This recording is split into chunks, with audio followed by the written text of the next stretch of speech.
Hello and welcome to the Student Sex Work panel hosted by National Student Pride. I'm Morgan Lanckmans, Co-Chair of National Student Pride and the voice of our podcast, The Tea with NSP. Today I'm joined by my colleague Nina and two wonderful, lovely people. Would you like to introduce yourself?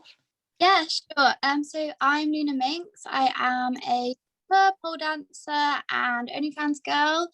I've been doing sex work for 2 years now. I think. But yeah, so that's what I do. I'm Bella, also known as Nosebleedfitz online.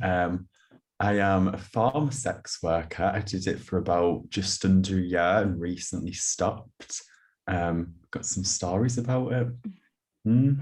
Cute. And you're both students as well. So Yeah.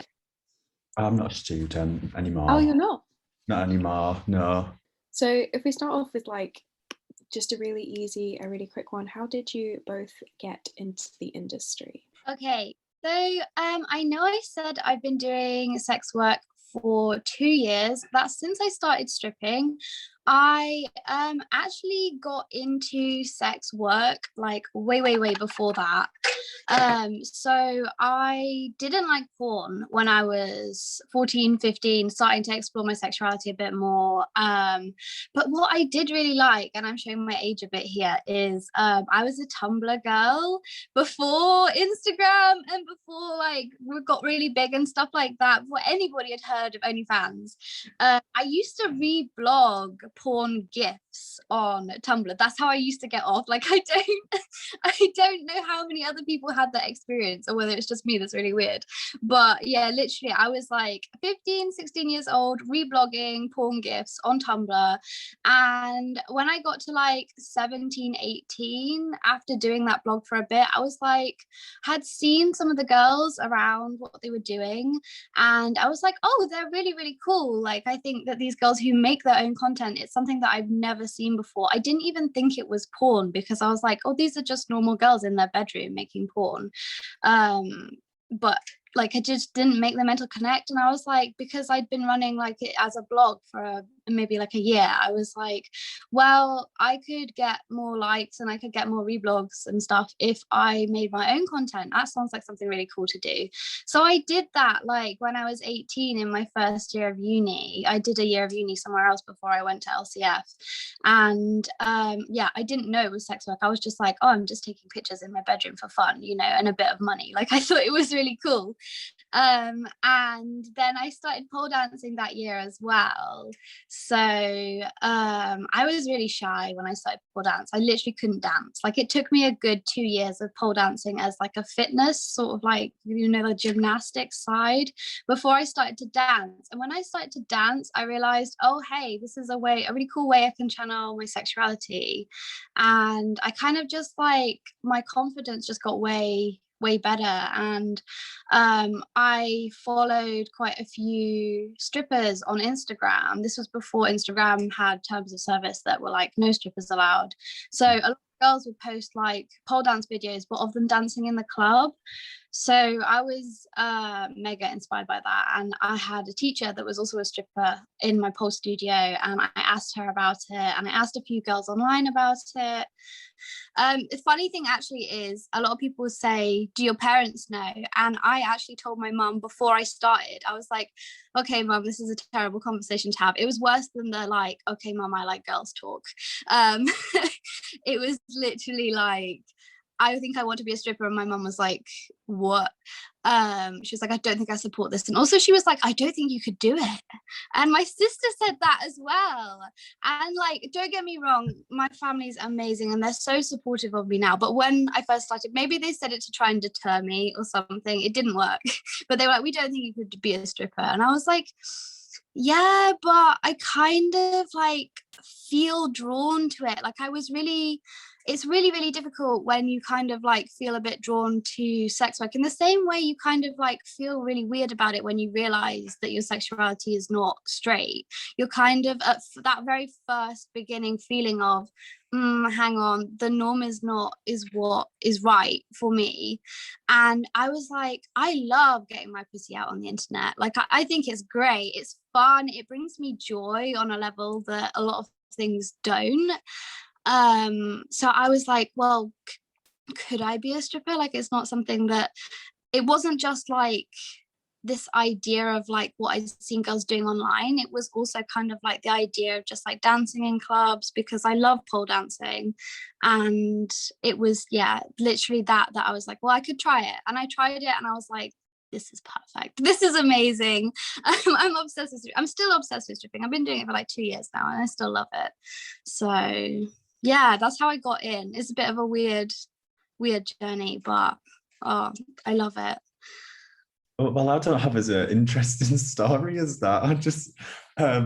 I think my interest in it kind of started as, because obviously, like, I grew up as like a gay male, and I think what people don't talk about, but every gay male seems to have the experience of meeting up with people on Grindr and charging money for it. Everyone's like, every gay seems to do that. It's never addressed, but it should be. So I think sorry just to interrupt. So like, just because like this is literally the first time I've ever heard of it. Is it literally just as simple as like, hey, we're gonna do this, and this, I'll charge you X amount? Is it literally just as straightforward as that? Like, it's more dodgy, because it's usually just like the older men approaching the obviously underage twinks who right.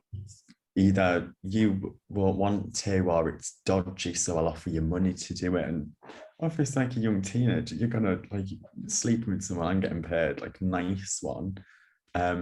So I think it kind of started there, but then it was like the start of April 2020, a few months after I started getting following online, and I saw that other people were doing it, because it was like the start of lockdown.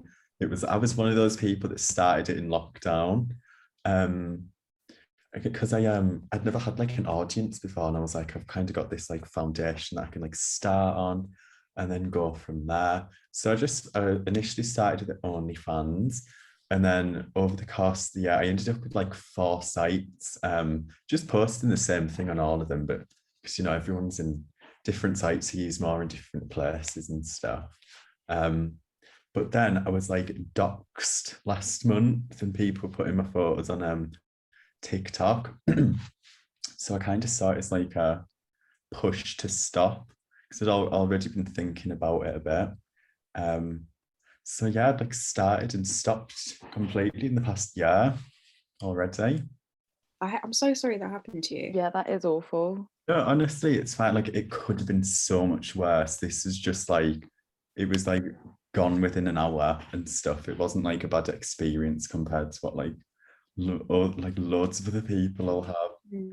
Quite lucky, actually. Yeah, it's just like doxing is like the worst thing that can happen to a person in terms of just like stigma. I'll chat about this more later, but like stigma is one of the things that makes things the hardest thing about our jobs. Is literally someone like, well, I'll out you to your family or your friends, and then they have so much power over you, which they shouldn't be able to have.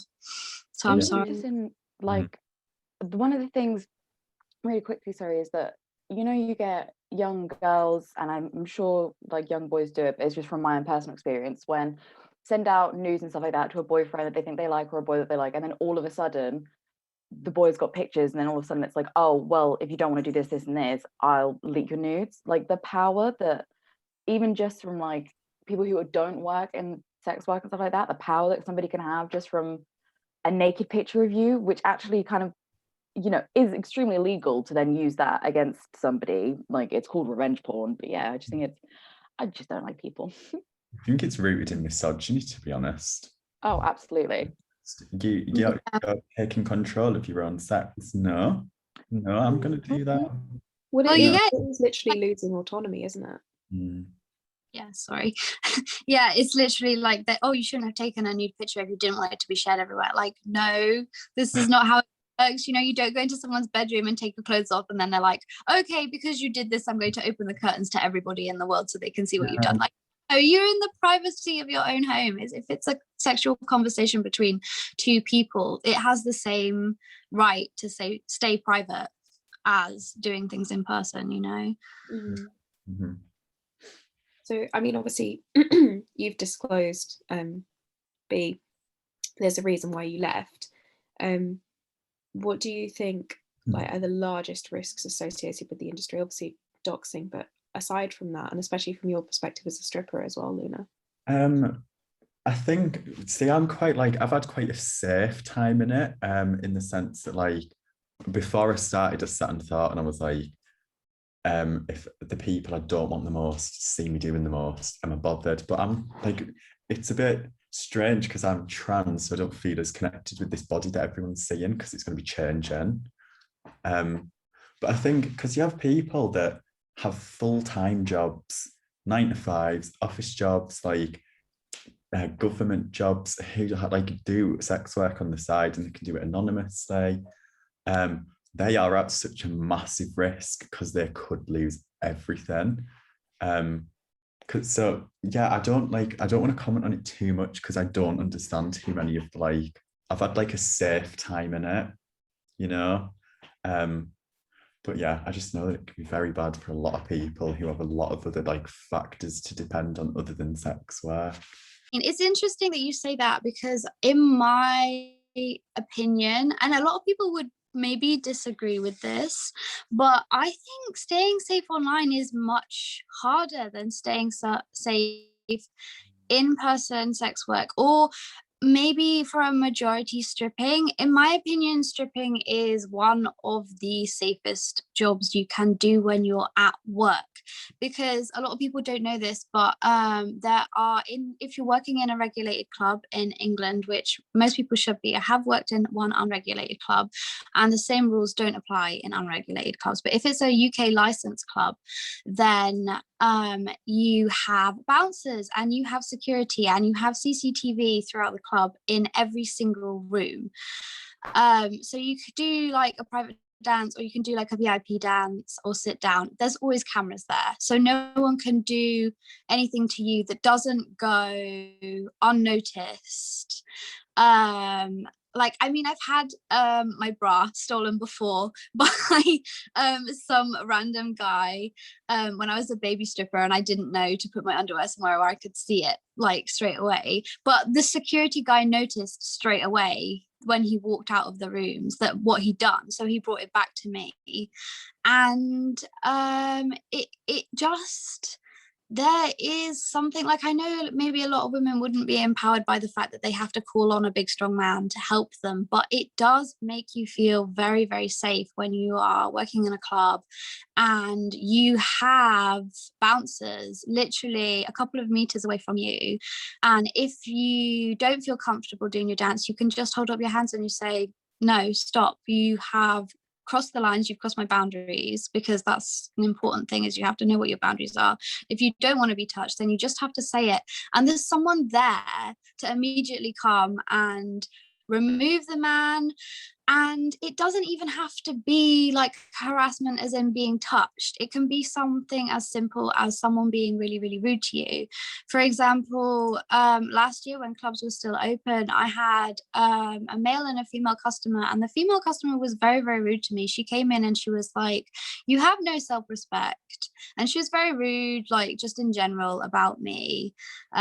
Nina, I can see your mouth hanging open. Yeah, it's like some people are very rude. Why go into the club? I don't understand. Why take the time out of your day to go in and be like, I don't like this thing, I'm gonna spend money to tell you I don't like it. What? Okay. Get in just to tell me that she didn't like my outfit, basically, and she thought I didn't have any self-respect. Like, okay. But anyway, yeah, so she wasn't very nice to me at all, and I was a bit pissed off because I was like, well, yeah, it's very rude to do that, and also you paid to be in here, and don't come in if you don't want to. There's nothing wrong with not liking it, you don't have to come in.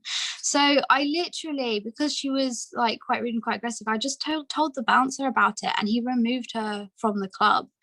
And I don't know about you guys, if you've ever worked in retail, if you've ever worked in like as a waitress or waiter or anything, you can put up with a lot of shit, basically. I don't know whether I'm allowed to swear or not, but from a lot of people in customer service jobs, like some people can be horrible to you, and you just have to smile and be like, okay, yes, it's fine. Like normally in any normal other situation, I would tell you to leave me alone because you're being horrible, but because I'm in this job, I have to be nice to you. I don't have to be nice to people that aren't nice to me in the club, like literally. And also I have to say in nightclubs and stuff like that, you know, if someone touches you, generally the bouncers won't do anything. Like, they won't throw them out. So to have the power in a strip club to be like, well, if you don't do something that, well, if you do something that I don't like, I can get you removed. That's very empowering, and it helps to assert your boundaries in terms of safety. But yeah, online work I think is way more dangerous. Obviously with the club, you know, you have to be careful leaving and going to work. You can still get groped at work, but I don't know, I just feel like when you're working online, you have to be aware of so many more things to do with safety. You have to, there was this girl that I used to follow on Tumblr, and she used to try, like, she had so many guys try and like hack her IP address, like to find out where she was. And if you don't know about like security in terms of location, especially if you make it big and you have a big following and a lot of people like you, there are guys out there that are serious creeps that would be trying to find out everything, like your personal phone number, where you live, like where you just go on a daily basis. And if you don't know how to protect yourself from that, that's why it's so difficult. And obviously the risks included in being doxed. So if someone gets hold of your photos online, because it's very easy, especially if you have like a sale on your OnlyFans and someone goes into the app, they can screenshot your content. There's no anti-screenshot content in OnlyFans. I did actually have a question about that. So sorry, I did actually have a question with because obviously this is going out to people who don't know a lot, including myself. With OnlyFans, is it just that like anybody can access it in a sense of after you've paid, after you've done kind of signed up and stuff like that? And then what happens once they've accessed content? Like, does it then get removed from their phone, or can they technically keep it forever? I'm sure they can keep it forever if they just screenshot. Yeah, because on your profile they can see everything you've ever posted. Yeah, and people save stuff, and there's actually, this is horrifying, and it makes me like question, like, I'm just like, why men? But there's websites out there that are literally dedicated to folders of pictures from girls from OnlyFans who do OnlyFans and like as a regular job, and it's literally just a website where you can go and view their content that's been screenshotted and basically mass put into a folder for free, which is, if you like someone that much, why wouldn't you pay for their content? But you know, that is the risk. If it's like a pay to view message, because you on OnlyFans you can send out videos through DMs, and you can send pictures as well. They can still screenshot it, they can still screen record. They don't get to keep a physical copy of it, but like every phone has screen recording software these days, so it is out there. Once it's been put out there, you can't get it back if someone screenshotted it and they've got it. A lot of Discord servers you'll see dedicated to certain people, and it's just everyone come and share all the photos you've got.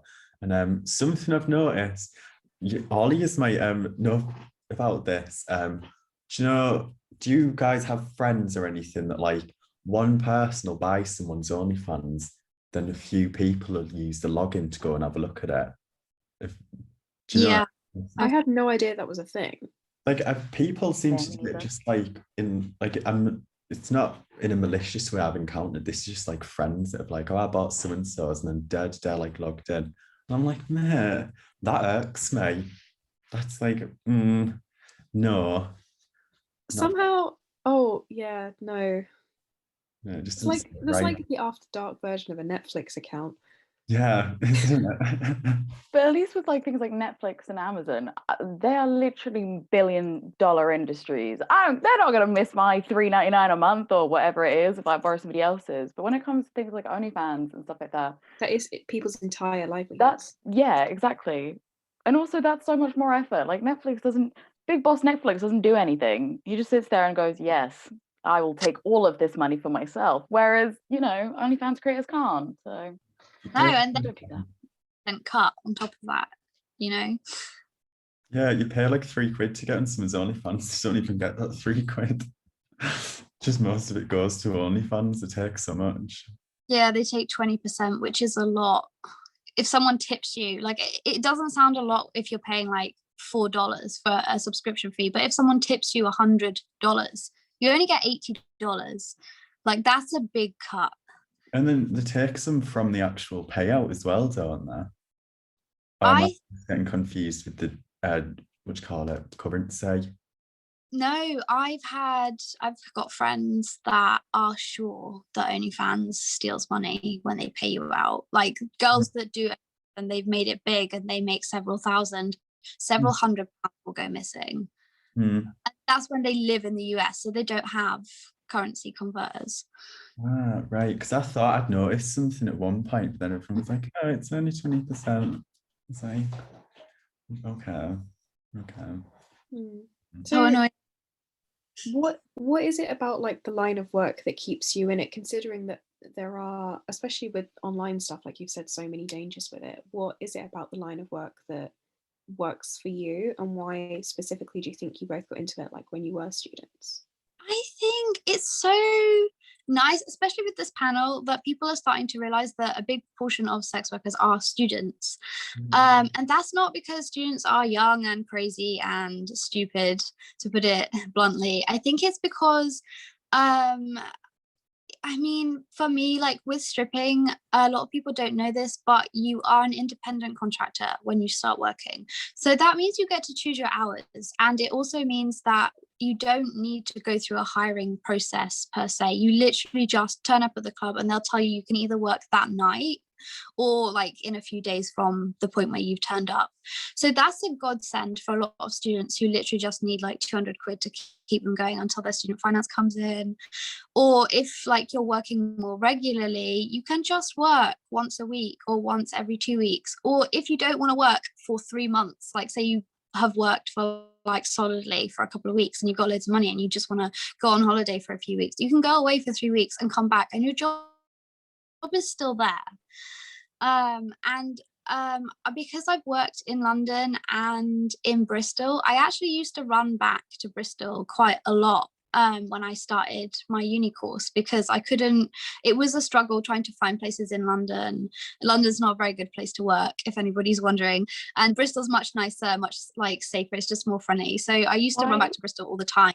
So why like is they it wouldn't why is it the London, but you said for anybody listening, I am from London, so Yeah. why is it that London's not as great as like Bristol? Okay, so I thought London would be amazing. I like started stripping in Bristol with a goal of stripping in London, but the problem with London is because we have a culture at the moment of people hating on strip clubs a lot and being like, we need to shut them down, especially in government. So in London, a lot of strip pubs and strip clubs have been shut down. So there's only a handful of clubs in London, and you know how many people there are in London. Like there is hundreds of thousands. I think there's millions. So to have the competition in London, it's savage. Like girls will push other girls over to get customers in London. Like they'll be very unfriendly. People do horrible things for money sometimes. So London's just a very unpleasant working environment. It's like working in an Amazon warehouse versus like your local shop. Your local shop kind of like cares about you a little bit more because they see you every day. And if you're working in an Amazon warehouse, you know, like you are just basically a robot. And in London, the house fees, because strippers have to pay a house fee to work, can be massive, and you're not even guaranteed to make that money back when you get to work. So you start the night off in negative figures. You probably owe like up to £120 at the start of the night, and then there's no guarantee you'll make it back. So I've found in London your chance of making that money back is very slim, because in the big clubs you can be up against 50 to 100 other girls, and they all need to make that £120 back. So it's very difficult to work in London and stressful. You can do it, don't get me wrong, there are places you can work, but for me, my home club is Bristol. So I knew I would make money every time I went to work in Bristol. For me personally, it was like a means to an end of something that I didn't click before, that like, oh, this is something I enjoy doing, because I've always been quite in touch with like my sexual side. I was like, where I can do this on my own terms, make as much as I could like potentially make when I want, and it's like quick and instant, and I do it all from home. Because a lot of students are in service jobs and like retail and like hating the life, being blamed for the spread of COVID. Nobody's happy.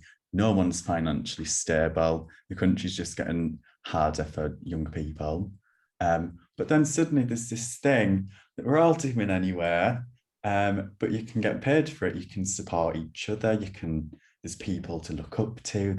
Because you get out of it what you put in. So that's like the motivating part. But yeah, I think a lot of the time is just like, it's accessible. It's not necessarily easy to do, but it's like easy to just, all right, I'll make an account and start posting photos, and you know, it's easy to get into, because you just make an account, don't you? But that's what it was for me. It was like, I can do this now. It's money, it's fun, it's accessible. I don't have to go anywhere. I just realized that I forgot to add on another thing. Like you said, it's so easy and accessible, even like in person. If you're doing stripping or full service or even sugaring, it's very easy to get started. You can just jump into it. But because I am a young carer as well, in terms of the hours you need to work to make the same amount of money, because I've done 0-hour contracts and they're great up until they stop offering you work, or like you can't work as much as you want to. So being a young carer means I don't have as many hours available as I would like on top of my studies. So it's like you can just work whenever you want. And make a decent amount of money. It's not £7 an hour, £8 an hour, you know, and you don't have to work your whole day. Because I've done agency work as well, and I remember just like needing the money desperately, and there were no shifts because everybody had taken them, or like you have to be super fast to get on them or stuff like that. So it's definitely so convenient for students with our schedules, even when we don't know what classes we're going to have each week, to just be able to work whenever we want. It's less with OnlyFans. You can't really work whenever you want with OnlyFans, but you can modify it a bit, can't you? And queue posts and stuff, can't you? And just stay active and show face, really, innit? Yeah. So raising kind of and addressing the issue of survival sex work, I don't know if that's anything, it's not really a question per se, but just sort of addressing kind of how survival sex work has come about. Specifically, I think, or especially within COVID, has been quite a bit of an issue. And with that as well, also kind of, I mean, it's a meaty subject, but like the fact that there are a lot of very vulnerable women who do this because they have to, whether it's because they need the money or they don't have any choice, or they're in kind of very dangerous situations. And so I think just sort of raising that, and just, you know, is lots of kind of people such as yourselves going into it actually helping, or like where do you think you kind of fit in with those women and some men? I'm not too sure. See, again, it's like I have had such a privileged, easy version of it. I'm not too sure what to say, but I've noticed recently, especially, a lot of people only bring up survival sex work when they're telling other people why they shouldn't be doing it. Not because they're asked, not because, oh, well, I have a family friend who has to do it and she's not in a good place. It's because you shouldn't do it. Not that I care about the people, but you shouldn't do it. And it's survival sex work is being like completely weaponized against, not even against the people doing it, against like everyone else. And that's the only time I seem to hear about it lately, and it really pigs me off. I know what you mean. I feel like yeah, everybody mentions it when they want to weaponize it, and it's not really fair. I think a lot of things that a lot of people don't know about, well, yeah, fun fact that you might not know about sex work is that it used to, like, especially full service sex work, which is also known as prostitution, but it is generally much more respectful to call it full service. Full service sex work used to be very, very common for single mums or even just mums 50 years ago when they were short on the electric. They'd literally just go and get one session with a client if they didn't have a man there working when they couldn't. And survival sex work is so important to keep available and safe to people, because it is people's first line of defense when they don't have the traditional means of earning an income. Like, you can do survival sex work if you're homeless because there's no application process. You can walk into a club, and granted, yes, you need to have a full face of makeup on and you need to look nice enough for them to hire you, but there's no application process for it. So say that you are escaping, you are a mum. It's a very feminist issue, actually, because it is in a majority women that end up in these situations. I'm not saying that it's not just men, but generally I'll use female pronouns because to the majority is definitely women, and it is something we have to talk about. Is that, yeah, you can be escaping a domestic abuse situation and you can go straight into earning money from sex work, and you can go into earning several £100s in 1 hour.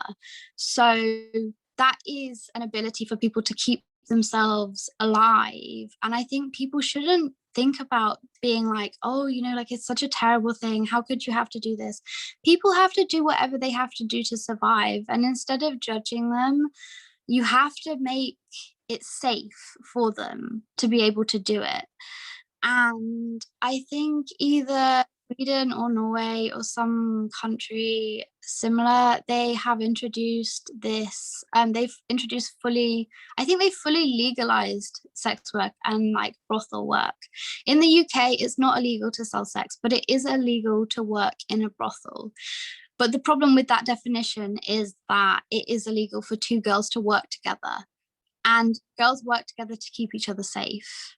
So by definition, if you've got two girls just trying to keep each other safe, what they're doing is illegal. And that doesn't make any sense, because surely we want, like, it is a job, especially full service. Full service is dangerous, but the way to make it less dangerous is to have somebody waiting outside the room to know where you are, know what you're doing, to keep you safe. Like, someone's much less likely to hurt you if they think that someone will notice. So you have to, like, we have to talk about the fact that what we need in the UK is full decrim of sex work, not legalization. And it's kind of difficult with the politics of it, because like people think, oh, legalization sounds good, but it's not. We need full decriminalization of sex work to keep people safe, because that is the best way to address survival sex work and to keep women doing it who need to do it. Just, and like, they might not even need to do it more than once, you know, like the women 50 years ago who just used to do it because they needed the electric pain, or they needed like some food, or like that they were short on the rent, you know. Like, it is just a way women have used this for so long to be able to pay for things when they either couldn't pay for it because a man was needed to get the money to pay for it, or like you're in a situation that is very, very difficult to get out of in traditional job employment, because it takes ages to find a normal job. It'll be weeks. Just for those that are kind of like outside of the realm of things, why would it be different to decriminalize it rather than legalize it? Like, what would be the benefit in doing that? Okay, so I am a member of United Voices of the World. It is a union for strippers and sex workers. A lot of people don't know we have a union, but it's really cool. And they are much more of an expert on this subject than I am. Amnesty International, which is a human rights organization, votes for full decrim in all countries. We have a problem at the moment, which if anybody ever follows me on social media, I post about this a lot. People, especially members in parliament at the moment, are trying to push the Nordic model through with sex work because they think that it would make people safer. It's not. We want to decriminalize the buying and selling of sex because the Nordic model, it criminalizes the buyer. Currently, our current model criminalizing is kind of criminalizing this selling. I think it criminalizes the selling of sex at the moment because it penalizes two girls working together. But if the Nordic model says, oh, it's the buyer's fault, but the problem with that is that the buyer's then like, oh, well, it's really dangerous for me to approach you and buy sex. Or like, for example, in a strip club, if you want to shut a licensed strip club and then girls have to go work in an unregulated one where there aren't bouncers to keep them safe, you're then pushing girls into dangerous situations because the clients won't want to put themselves at risk. So they'll be able to make demands of sex workers and women and, well, yeah, and the girls and other sex workers, they can't refuse because it's much more difficult to get clients. Does that make sense? Does anybody have any questions about that? Yeah. I mean, I've got a basic understanding of it anyway, so I'm probably not the best person, but it makes sense to me. Yeah, United Voices of the World and Swarm, you can follow them and they put it across much more eloquently than I do. But that's the general rundown of why we need decrim, because people need to feel that it's safe and legal. Because if it's normal, it's literally like being gay. If people think that it's normal, they feel much more safe being openly gay. So it's like the same with sex work. If it's normal to buy it, then women don't have to work behind closed doors. Women don't have to work on their own to avoid being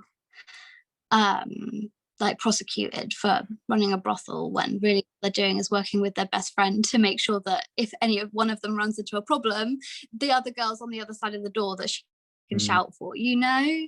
It's completely bogus because it's like over the past few hundred years, we've just been stripped of everything but our bodies.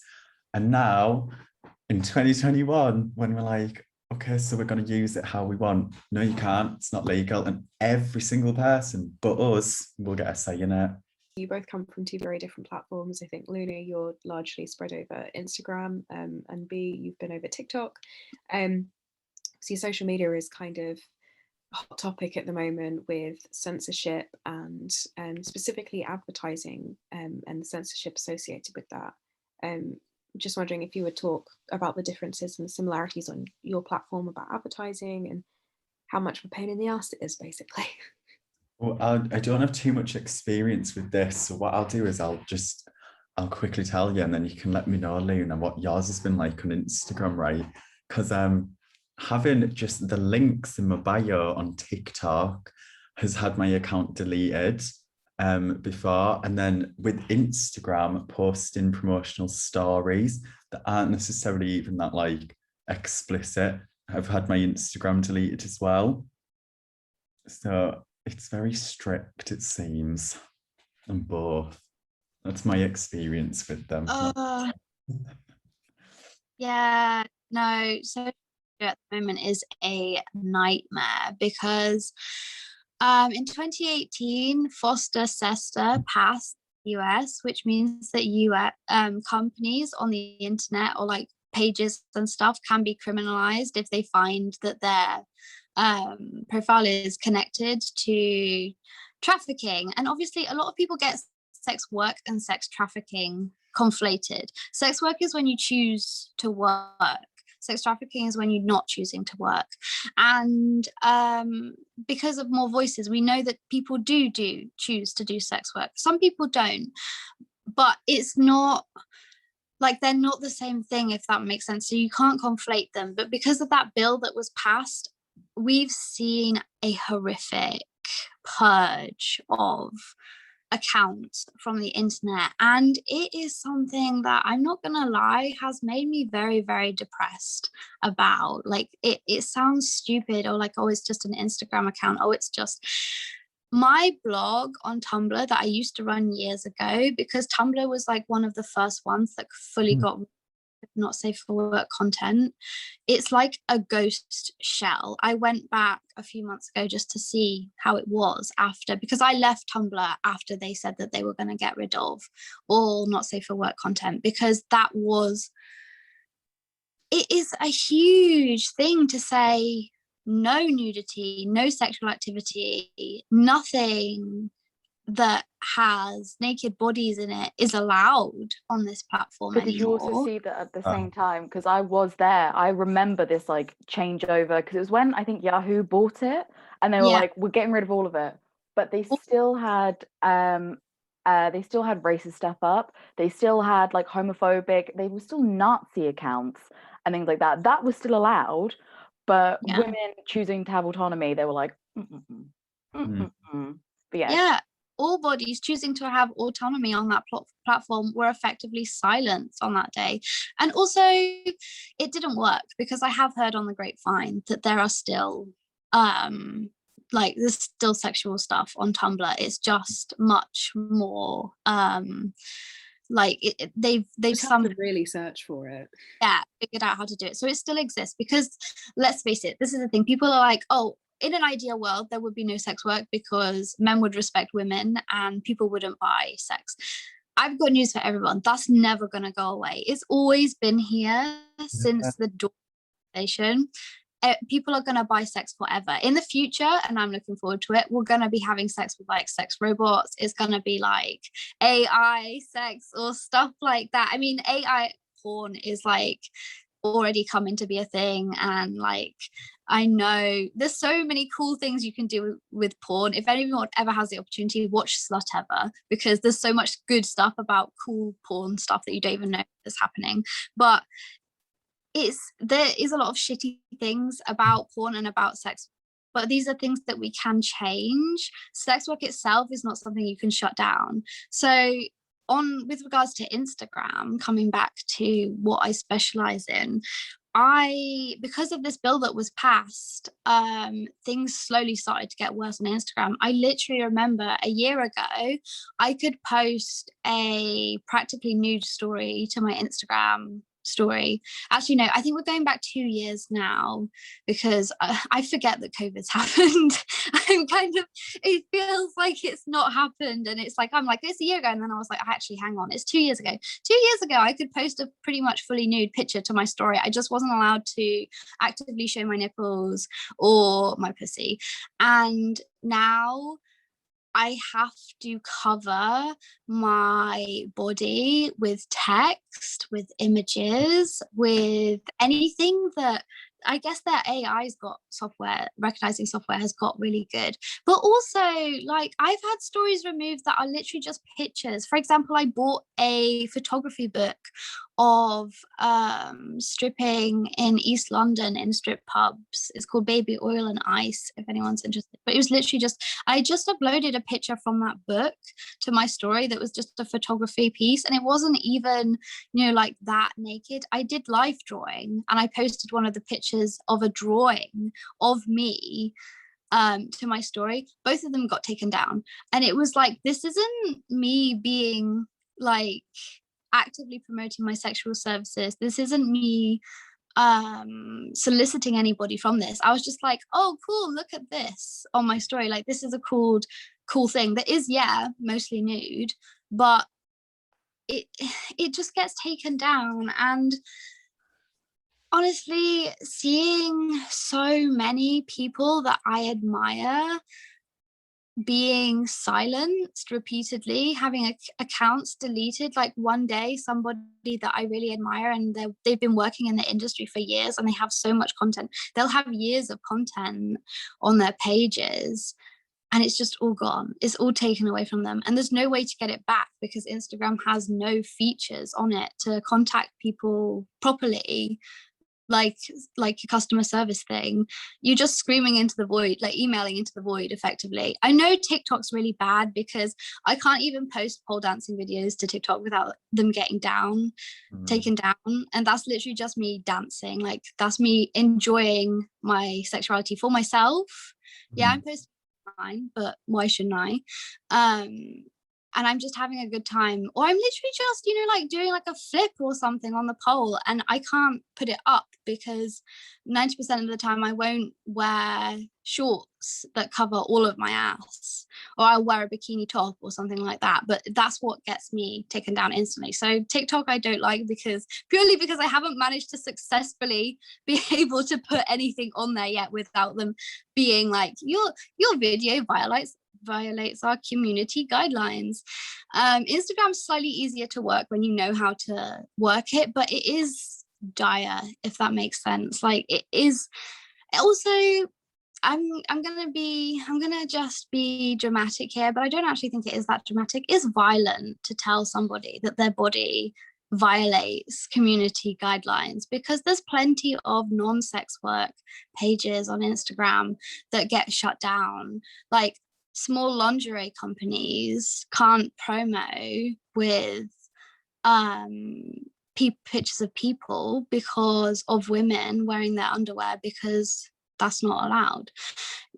Like, educators can't post pictures without getting shut down because that's not allowed. It's a like body issue as well, because skin flagged in a picture is something like, if this picture is more than 60% skin, that will get flagged by their algorithm, which means that a skinny girl wearing a bikini might not get flagged. But if a fat girl puts a picture of her in a bikini on, because she literally just has more skin than the skinny girl, that will get flagged because there's more skin in that. And it's just, I could go on about this for fucking ages, because it makes me so angry that people who literally just like want to upload a thirst trap because they're feeling themselves and they're feeling hot. Instagram's like, no, bad, you should be ashamed of your body. Like, this is against our guidelines. And it's like, it's not against guidelines to have a body and do what you want with it, Yeah, I've noticed that on TikTok as well. TikTok are absolutely terrible. For example, even yesterday, I had a video removed for harassment and bullying when I was sat being nice about someone, like sat complimenting them. That's how like backwards they are, right? But yeah, it's a pure kick in the teeth, because even on Instagram as well, if it's just like sexual type text, or if you screenshot a message someone sent on OnlyFans, they'll get rid of that completely. But then you've got child predators, naked boys, penises as profile pictures. It's like, self-harm. Yeah, it's like, well, take down the patriarch men, everything, all of them, get rid of them all. Exactly. Smash the patriarchy. Get rid of it, because when I'm at the point where I can't even write the word vagina on an app without it flagging me for sexual misconduct, like, maybe this is a controversial view, but genitals themselves are not sexual. Like, absolutely, yeah. That's not controversial. That's not controversial, unless we're all very controversial in this room. But literally, like, it is just like, I don't like the fact that I can't write the word pussy or vagina or dick in my DMs to my friends. I can't write the word fuck. I have to censor the words I use when I'm writing to my friends, because I know that their algorithm reads your messages in your DMs, because that's how they delete a lot of full service work accounts, is they literally read your messages in your DMs to check whether you are soliciting. So this doesn't just affect sex workers. It means that if you are like someone who enjoys sex and you do a lot of sexy chats on Instagram, it will flag you for that, because it will think you're doing sex work. You do kind of feel silly sometimes complaining about like accounts that are deleted and stuff, but it is a pure massive problem, because it's like, you've got, like you said, Luna, there'll be years worth of content, people who you'll only have in contact with on there who will never find you again. you've got like all these things saved, that's your reputation, you can't make another account because you've only got one phone number, stuff like that. And if you have a following and all your clients are your following and you lose it, you do lose the clients. Not that, you'll be surprised because not that many people will look up for you, realize you've gone, it'll be like a one-time payment, but then like they won't come back. So the second your accounts are deleted, it's like, right, well, you're on your own from the beginning again. And then so it is losing an entire business. Literally, it's like a shop without a shop. And you're just left with all the products and like nowhere to put them or show anyone. Yeah, it's like you came to work one day and it had been shut down and nobody to contact about it. Outside the CV, aren't you? It's raining, it's awful. Yeah. It's really annoying. But then people like roll their eyes when you complain. It's like, oh, you sound like follower obsessed. It's like, no, I need to make a living. Okay, I need money. I need to live. This is how I do it. You know.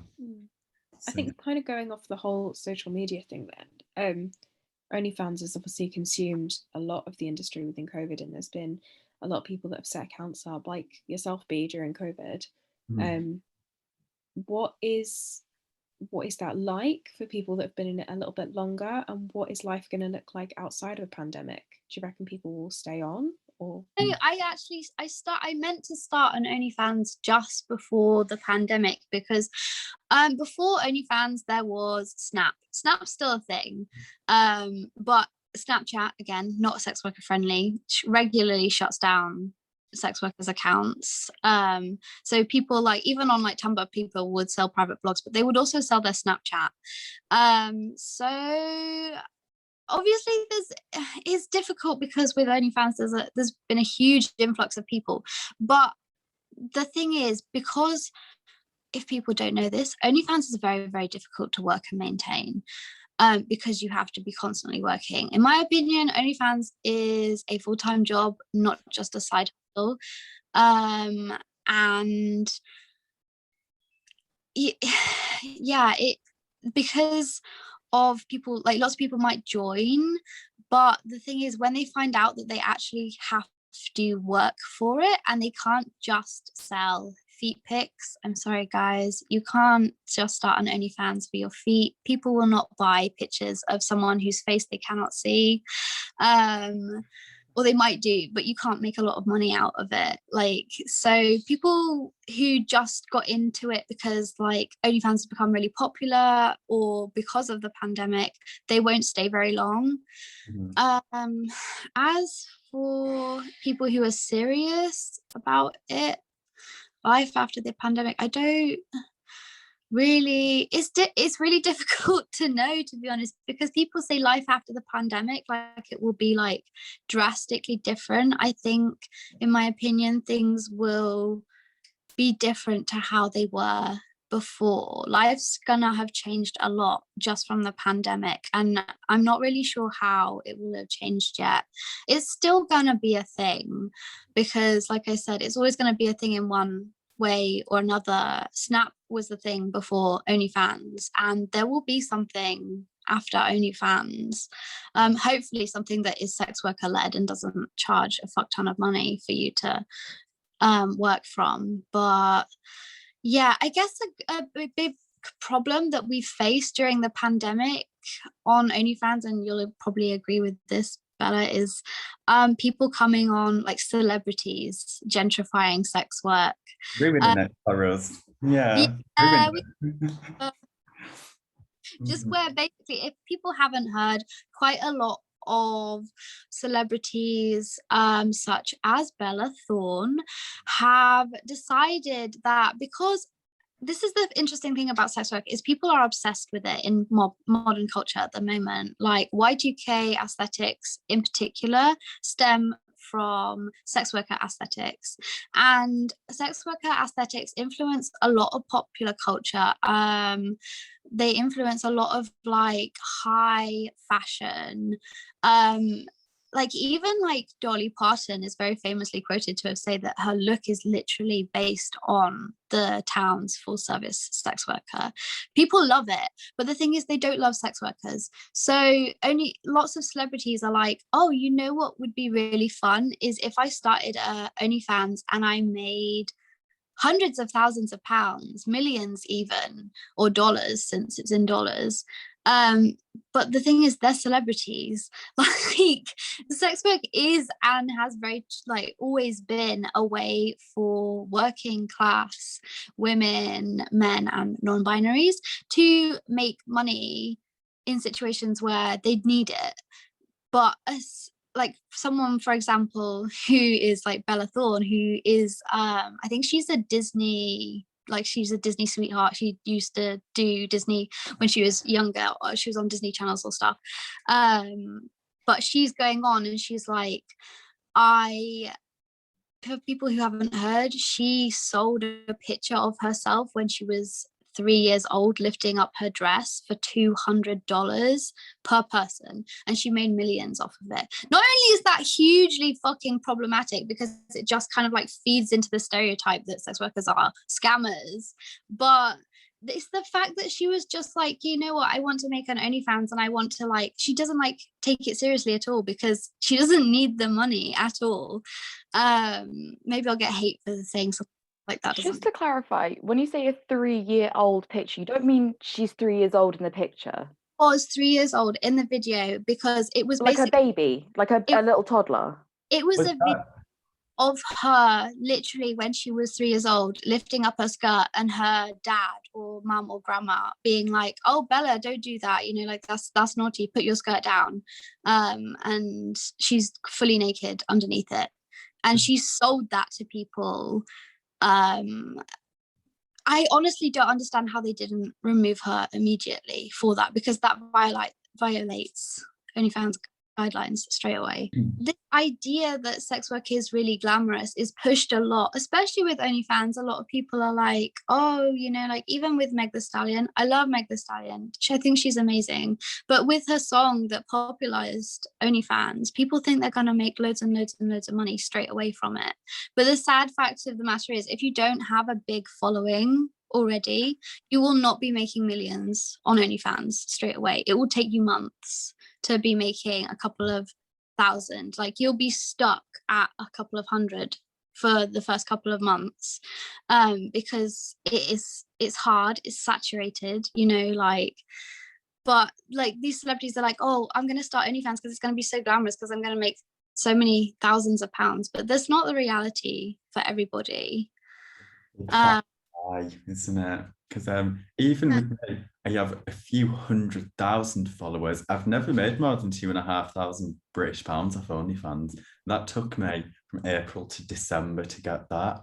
And not like, obviously love our women, love our men, but cis-identifying heterosexual people make the most money on this in sex work generally.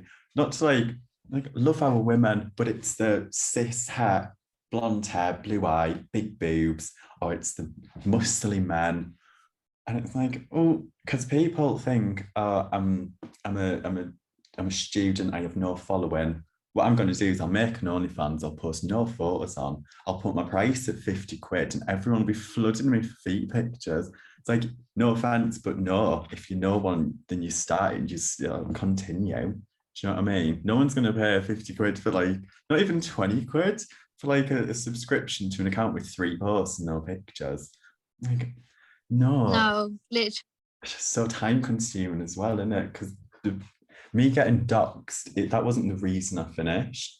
But that was kind of a push because I had other stuff going on. I had like no time for it. You need a lot of time. It's the filming, the editing, you do everything yourself. Every single thing you do yourself. Then it's the promoting and all the Telegram groups and stuff that takes ages. So unless you have time after lockdown, then like it's not going to work very well. No, it's a full-time job in my opinion. Like,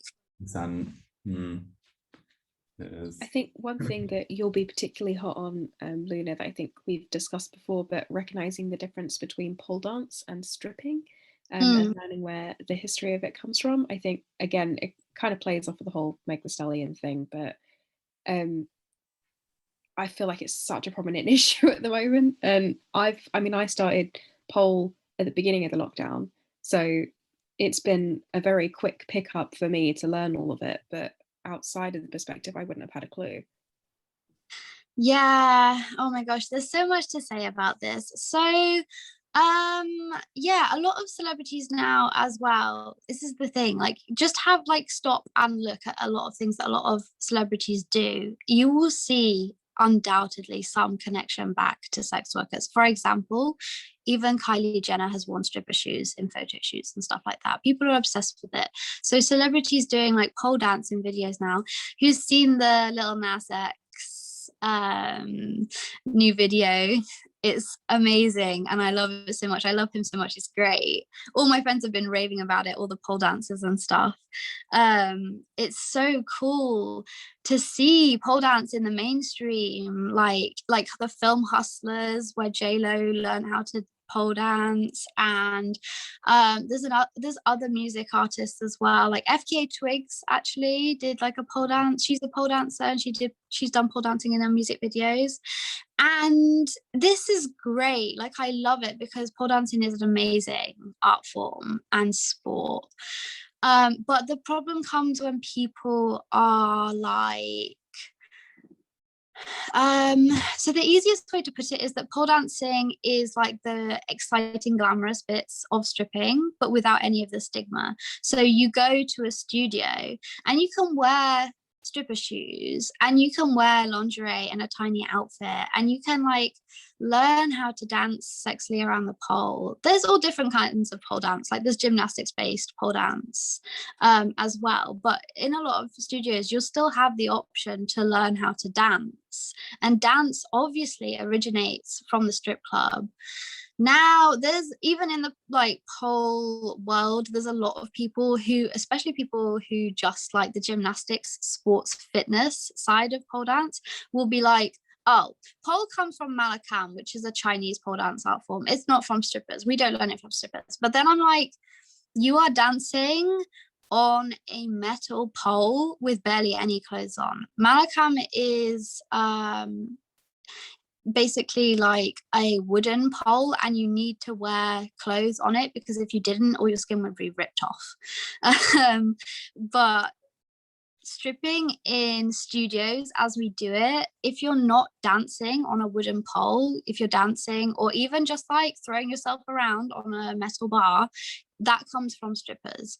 Like, can we just clarify, these acrobatic moves that you're doing, these gymnastic moves, are invented by Black strippers. Black women invented these pole moves, and it came from urban clubs in the US. Like, they're the ones that pioneered these movements, because you have, like, in the UK we have a lot of like gentlemen's clubs, and I think a lot of like upscale clubs are classed as like gentlemen's clubs. So you have like white gentlemen's clubs and you have more urban clubs which are much more casual, and they don't kind of like conform to this idea of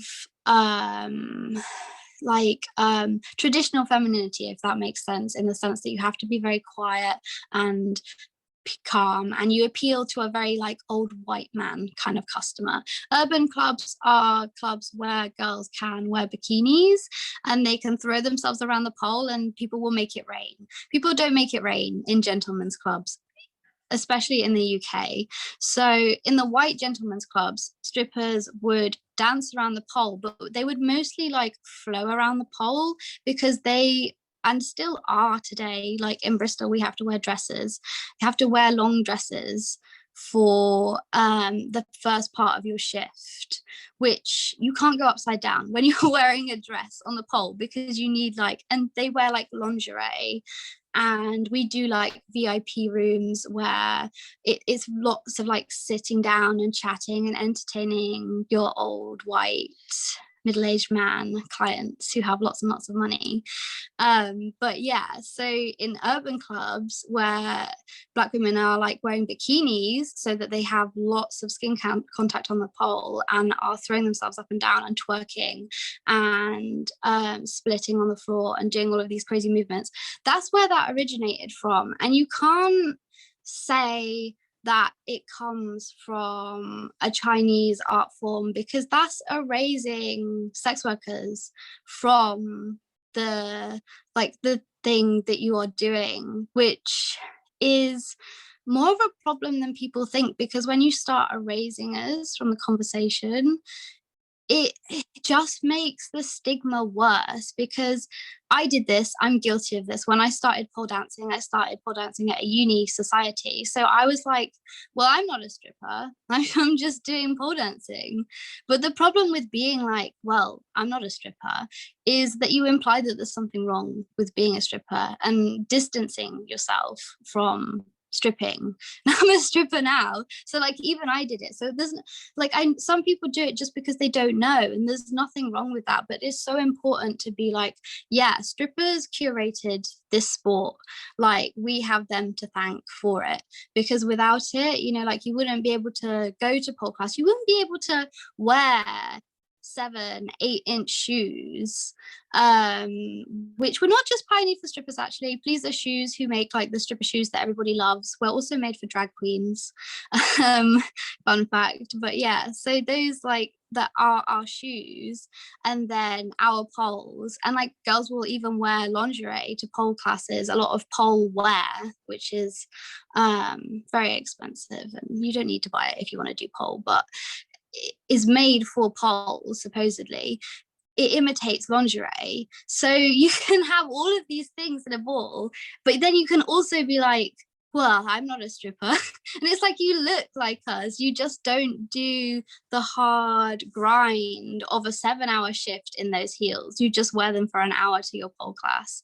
Yeah, it's funny because you mentioned at the start about stigma being so bad, and it's literally all it is, isn't it? It's like I want to enjoy it, but I don't want anyone to make assumptions. I want to stay like, it's almost as if like if you do sex work or stripping or stuff, it comes at the expense of being like respectable and like it's like, no bitch, I have so much self-respect, this is why I'm doing it. Do you know what I mean? I have that respect that I do not want to work for £8 an hour if I can make something else, you know? Yeah, it's like I am my own boss. I'm actively changing that. I'm not doing that because I'm like, oh, I'm so shit. Like, no, it's the opposite. You know, it's all right. Not everybody fits in with that narrative as well. A lot of sex workers don't feel empowered by their work, but at the end of the day, you know, it is just a job. It's just a way to make money. It's a way to make a lot of money if you don't have any qualifications, and that's perfectly fine. You can hate it, or you can do it once and be like, well, this is not for me, you know, like I didn't feel empowered by it. It's fine, but I made this money that I needed, and that's it as well. Definitely. What do you wish you'd known, and things people must consider before entering the industry, although I think they're kind of the same? One thing that you wish you'd been asked, what's your favourite thing about the industry, and anything else that you want to add or any advice? Okay, so one thing wish I'd known before, don't start sex work really young. I mean, to be honest, this is not something that I've really learned, because I didn't start stripping until I was 21, but some girls get into it at 18, and some people get into online work at 18, like the second they turn legal. And I'm like, even if you want to do sex work, and even if you feel cool to it as a profession, this doesn't really apply, I guess, if you are having to do it out of a desperate need. But if you do want to do it, or you think you want to do it, please wait a few years. And that sounds really boring, but sex work changes your perception of people, and it can be really, really hard. And especially for like stripping, I don't want to scare anybody, but you will meet people who will want to take advantage of you. So my best advice is to not start at 18, because I just don't think, I mean, some people are really emotionally mature at 18. I thought I was emotionally mature at 18, but I'm still so glad I waited until I was 21. A lot of strippers say don't start stripping until you're like 21, 22, because you will meet people that will try and take advantage of you. And you have to be in a place where you can say no comfortably. And I still struggle with that sometimes. So you have to, and that's also something that just comes with age, I think. I mean, maybe you walked out of the womb ready to hurt yourself in all situations, but I don't know that everybody is, you know. So yeah, definitely wait, or at least like if you are choosing to do it, wait. I know some people can't, but that's my 2 cents. Legal adult, but you're still growing up, aren't you? So you're like 25. Even 21 still baby, you know. I'd say that if I wanted to know anything before I'd started, it would be the reality of the money. It can be quite a shallow thing, but it is down to like what you look like, your sexual orientation, your gender, how many followers and stats you've got. And it's not all necessarily realistic, because it's like, for me, as a young queer British woman, I'd be like, oh, expecting my OnlyFans to be like this cis het American woman who's been doing it for ages and everyone knows that. So it's just not like realistic, and it'd be nice to know, because especially if you're younger and you are dependent, if you're going to uni, or if you're like working part-time, you need to know how much money you're going to be making. You would with a job, any other job really, give or take. And it's just not realistic. It's nice to know. So if you know someone that does it, better asking them than just Twitter, OnlyFans, top 0.00%. It's not like that. For a lot of people, it's not. And it comes down to like society's ideas of what's attractive and what isn't. And that can be really hard on yourself. I think OnlyFans is really hard as well, because online work makes you compare yourself a lot to other people. I found that quite difficult, because even if I can feel, you know, like the baddest bitch ever when I'm working in a club, that's only come up against, you know, like maybe 20 other girls. Online, you're up against millions of other people who are undoubtedly going to be more attractive than you at some point, or like you said, don't like conform more to society's idea of what is attractive. So yeah, it's difficult, especially since the way to promote your work's interacting with other sex workers. And this is like you'll be in like at least 5 Twitter groups that all got 40 people in, and like so on and so on. So it's very easy to compare. You do compare. That's how you like seeing your photo on their feed, and you're like, oh, it doesn't look right. You definitely have to be in like a good place to get into it, because you will doubt yourself. It's just inevitable. What is one thing you wish that we'd asked you? So I think that a good thing to ask would be how to support somebody who's doing sex work, because it is quite difficult if you don't really know a lot about sex work at all, you're not in the know, and someone you know or is your best friend or something comes to you and is like, okay, so I've started stripping, or okay, I've started sugaring or escorting, or full service even, or just online, but you can support them by just trying to help them keep safe in the first instance where it is more dangerous. Like, I would say make sure you check up on them. Most good friends will do this anyway, I think, but another big thing is not to try and stop us doing it, because the problem is a lot of people will be doing it because they need the money or they want to do it, and it's not good to be like, well, have you considered doing this instead? It's like, well, they probably have considered doing something else instead, but that alternative isn't what they've decided to do. So yeah, you can't stop us doing it, so please don't be like, don't do this, this is bad.